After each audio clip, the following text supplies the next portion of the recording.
beera wa mugaso eri abantu. Kola akasente ojjukire abantu abakuyamba. Ojjukire ebiseera biri bwe twali mu lockdown eri eyasooka. Omusajja yatuggala bugazi.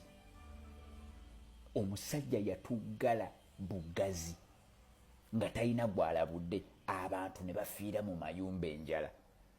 Abantu abakuweereza ssente nga tuli mu lockdown, ne bwe bayaweereza mutwalo, ne bwaba yaweereza 2, ne bwaba yaweereza 3, ne bwaba yaweereza 5, ne bwaba yaweereza kakadde, wamuweerezaayo kasente,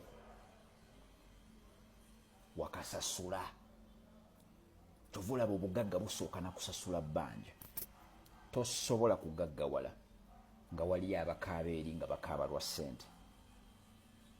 So tubeere be bayita mutualistic friends, mutual friends.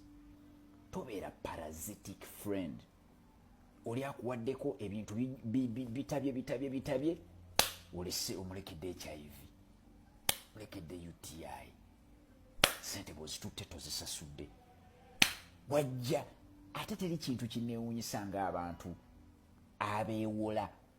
Oli n'akwesiga nnyo n'atakuwandiisa na ndagaano naye n'otasasula.